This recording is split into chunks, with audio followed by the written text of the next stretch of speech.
Capítulo 6, versículo 1 de Josué. Ahora Jericó estaba como cerrada. Pero no solamente dice cerrada, dice bien cerrada, como diciendo que quede allí claro que estaba bien cerrada. A causa de los hijos de Israel, nadie entraba ni salía, pero el Señor dijo a Josué, y me encanta cuando dice el versículo 2, pero en la Reina Valera dice más el Señor. Entonces dice, pero el Señor dijo a Josué, mira, yo he entregado en tu mano a Jericó y a su rey, con sus varones de guerra. Versículo 3, rodearéis, en otra versión traduce, marchar, pues la ciudad,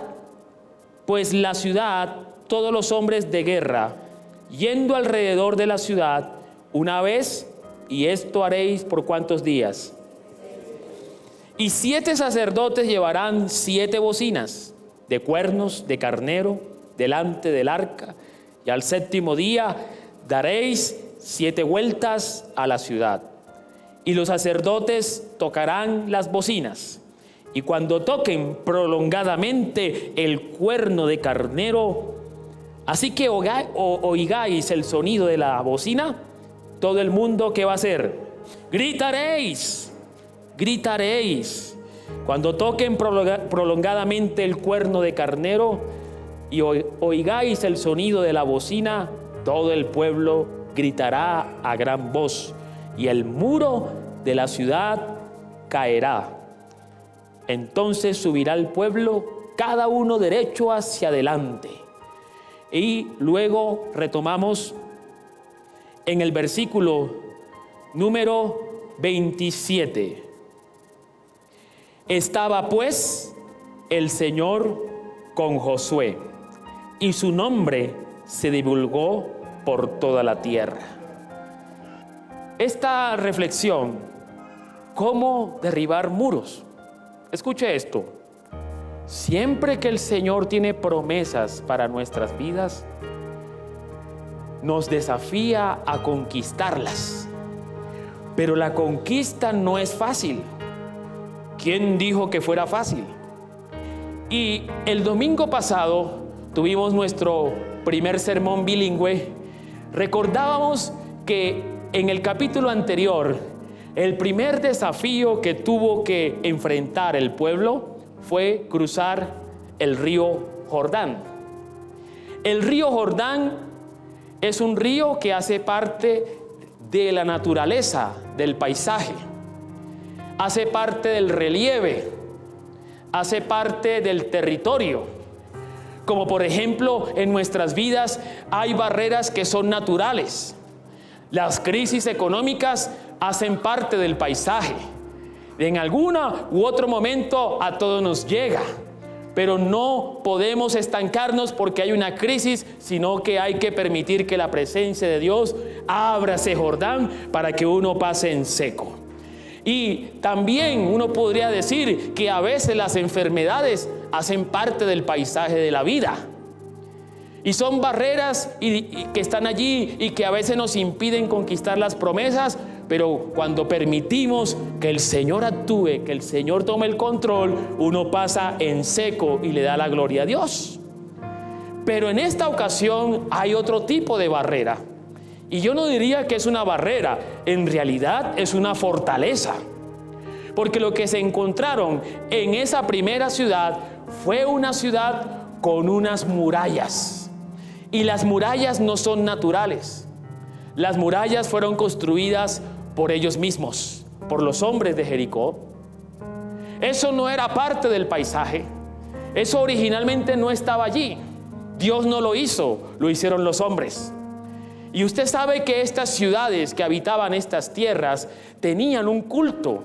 Los cultos cananeos eran cultos a Baales. Y estos cultos ofrecían sacrificios humanos. Los bebés eran ofrecidos como sacrificio para que viniera la fertilidad sobre la tierra. Además de eso, se celebraban orgías como adoración a estos dioses. Así que esta ciudad no era una perita en dulce, era una ciudad muy pagana, muy pecadora, y estaba rodeada de muros. Tenía una fortaleza. Y me llama la atención que cuando comenzamos a leer, se nos dice que esa ciudad estaba cerrada y además de eso estaba bien cerrada. ¿Por qué? ¿Por qué estaba cerrada? ¿Por qué estaba asegurada? Porque habían escuchado que el Señor le había entregado esa tierra y ese territorio a sus hijos. ¿Sabe que el enemigo, cuando escucha que el Señor a usted le ha entregado promesas, levanta fortalezas para que usted no las conquiste? Si no me cree, repasemos lo que dice la carta de Efesios, que dice: nuestra lucha no es contra carne y sangre, sino contra potestades, contra gobernadores de las tinieblas de este siglo, contra principados. Lo que me da a entender es que en el mundo espiritual hay fortalezas de las tinieblas. Y en esto tenemos que ser conscientes y claros.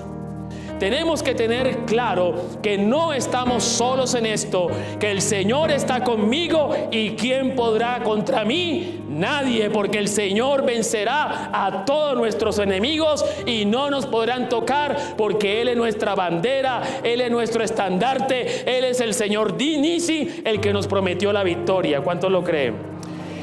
Esa es nuestra confianza.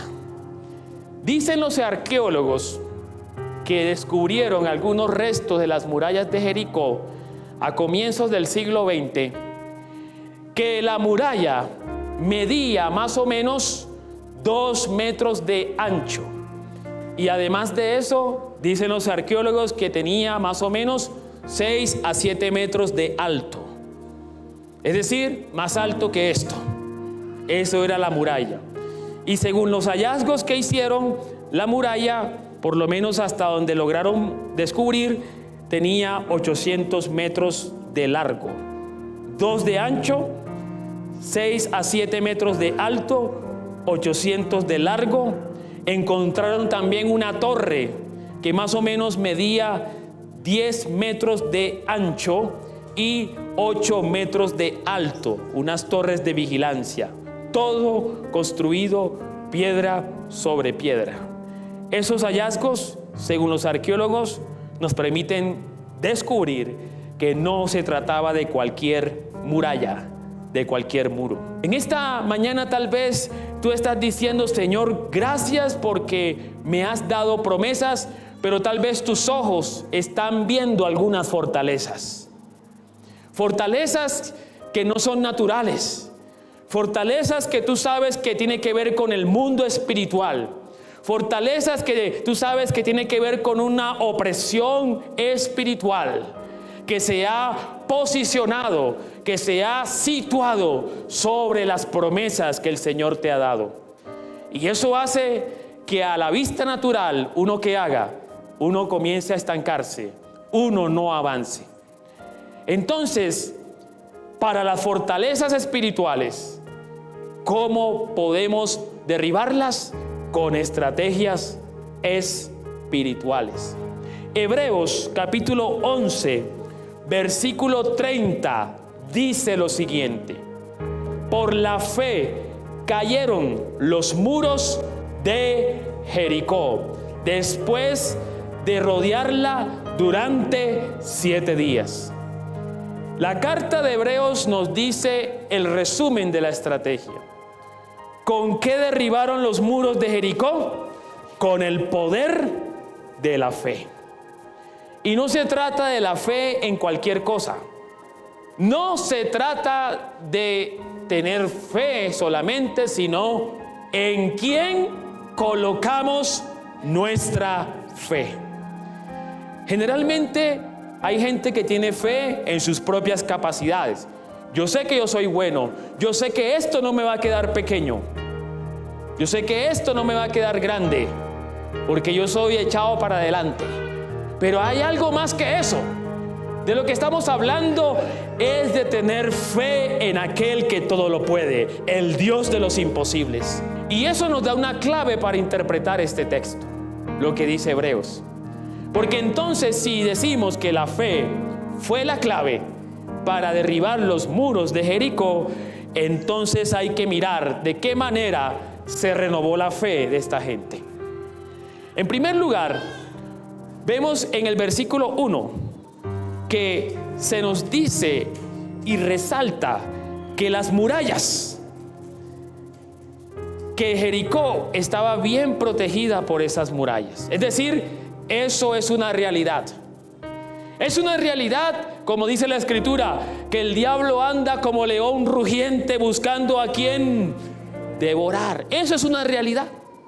Es una realidad que en el mundo espiritual hay principados, huestes de maldad, hay gobernantes de las tinieblas, hay fortalezas espirituales. ¿Eso es verdad?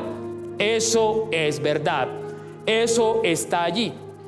Y también hay que reconocer que también hay personas que tal vez no quieren que usted prospere, que usted progrese, que su hogar se mantenga en comunión. ¿Sabe que hay personas que envidian sus hogares?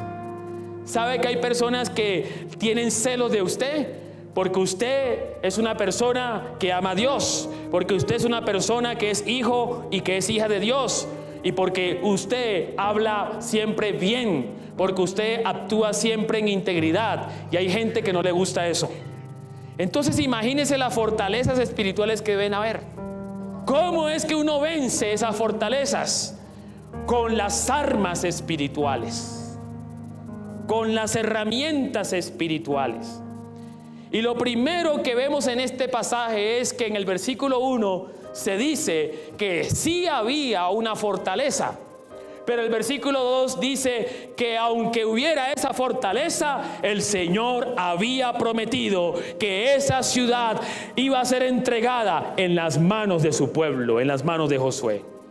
¿Qué quiere decir eso? Que no importa cuántos enemigos se levanten, cuántos enemigos levanten fortaleza, a ti no te tocará, porque el Señor ya los puso en tus manos, el Señor ya los venció en el nombre de Jesús. El Señor ya los venció. Tú no tienes que decir, ay, pobrecito yo, no puedo, no, ay, mira todas las dificultades que hay encima, algo está pasando aquí, ay, por favor, ayúdame. No. Tú vas a levantar y vas a proclamar lo que Dios ya te ha prometido. Y lo vas a declarar, y lo vas a orar, y lo vas a escribir en las paredes, donde sea, pero lo vas a tener aquí presente, y no vas a permitir que esas murallas atemoricen y roben la fe que ya el Señor te entregó en esta mañana. Es decir, que en el versículo 2 lo que se dice es que para renovar la fe, para tener una fe que venza y derribe esos muros, hay que recordar qué fue lo que el Señor prometió. Y en este versículo 2 se recuerdan las promesas. Recordar las promesas, proclamar las promesas, repasar lo que Dios ha prometido, permite que nuestra fe sea renovada, porque es con la fe que vencemos y derribamos los muros. En segundo lugar, no solamente recordaron las promesas, la muralla, la ciudad está amurallada, pero el Señor ya prometió victoria. No solamente fue eso, sino que hubo una estrategia en movimiento, una estrategia que permitió que la fe se pusiera en acción. Y esto es algo que va más allá que proclamar, que creer, que recordar. Una cosa es que yo recuerde, una cosa es que yo diga, una cosa es que yo proclame, pero otra cosa es que yo camine y actúe con base en esas promesas. Eso es diferente. Y sabe que a veces nosotros nos quedamos toda la vida proclamando, recordando, ¿sí? Y no actuamos. Y generalmente cuando uno actúa por la fe, siempre actúa de manera ilógica. De manera que la gente común y silvestre nos dice, oiga, ese está loco, este le falta un tornillo. Y yo prefiero que me digan eso Porque dice la Escritura que el Evangelio para aquel que no cree, ¿qué es? Pura locura. ¿Cuántos están locos? Todos estamos locos aquí por causa del Evangelio del Señor. ¿Sí? Ahora la pregunta, ¿y usted se avergüenza que la gente le diga loco? ¿Ah? Pero yo prefiero estar loco. Yo me imagino que los vecinos de Jericó estarían diciendo, ¿y esta gente qué? ¿Se la fumó verde? ¿Ah? Mire lo que están haciendo. Dios mío. Y algunos estarán preguntándose, estamos aquí preparados para recibir el ataque, pero miren lo que están haciendo. ¿Y qué estaban haciendo? Dando vueltas. Pero no estaban dando vueltas de cualquier manera. ¿De qué manera estaban rodeando? ¿Qué era lo que iba adelante? En esta ocasión habían unos sacerdotes. ¿Cuántos? ¿Qué tenían los sacerdotes?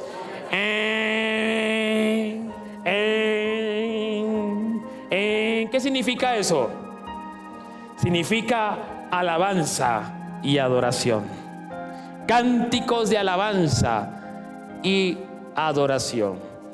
Usted sabe que hay un poder que se abre, que se manifiesta cuando usted frente a esas fortalezas espirituales comienza a cantar y comienza a declarar la grandeza de Dios a través de esos cánticos, a través de esas alabanzas, a través de esa adoración. Algo pasa en el mundo espiritual, como dice el Señor: quien me adore, que me adore en espíritu y en verdad. Y eso pasa.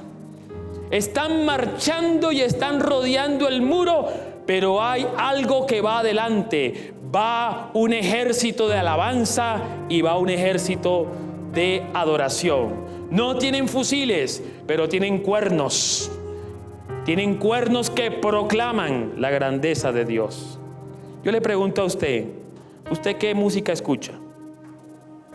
¿Qué tipo de contenido, de qué contenido nos estamos nutriendo? ¿Sí? Usted sabe que la música es un lenguaje dado por Dios. Es un lenguaje espiritual.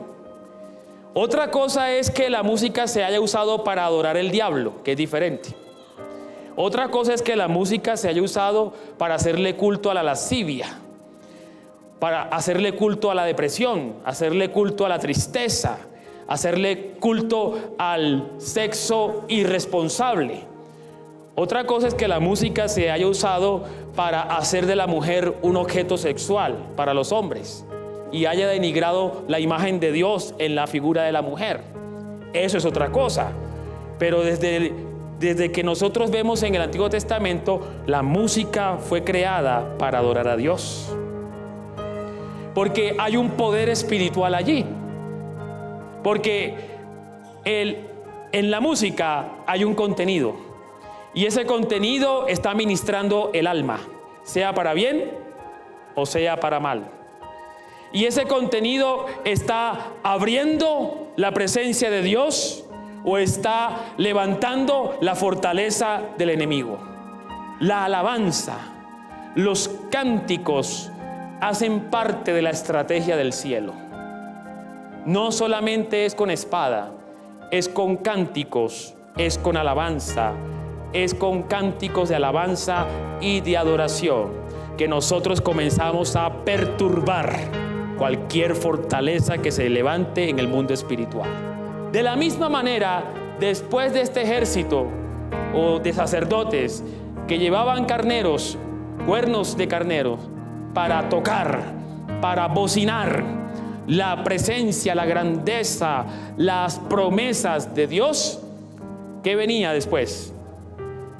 Venía un ejército. Y el ejército, ese ejército sí que tenía espadas. Cuando uno lee en la carta de Efesios, que nos dice: no tenemos lucha contra carne y sangre, sino contra potestades de maldad que operan en el mundo espiritual. Nos habla de una armadura. El escudo. ¿De qué más nos habla? El yelmo, el calzado, ¿sí? Y la coraza, pero también nos dice: y la espada. ¿Y qué es la espada? La palabra de Dios. ¿Cómo está tu tiempo con la palabra de Dios? No vamos a conquistar con capacidad humana. Vas a morir en el intento. Te aconsejo que no lo hagas de esa manera. Que no lo hagas en tu capacidad humana. Vas a conquistar con la estrategia del cielo, con las armas espirituales, la alabanza y la adoración, y también la espada de la palabra de Dios. El arca, ya dijimos, representa la presencia de Dios. Estar en la presencia de Dios. Tiempo a solas con Dios. A veces enfrentamos el día a día en nuestras capacidades. Y como dijimos ayer, el ayuno también hace parte de eso. De levantar la presencia de Dios. Son las armas espirituales. ¿Y qué significa marchar? ¿Cuántas veces lo hicieron? ¿Qué significa el número 7? Es un número que significa completo. Es un número que significa perfecto. ¿Y cómo se aplica esto a nuestras vidas? Es un número que nos dice hasta, lo vas a hacer hasta que sea un hábito en tu vida.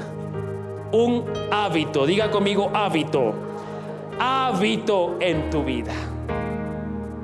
Es decir, que no es una vez. Hoy lo hice, mañana no, pasado no, porque yo tengo recargas espirituales. Hermanos, el diablo anda como león rugiente.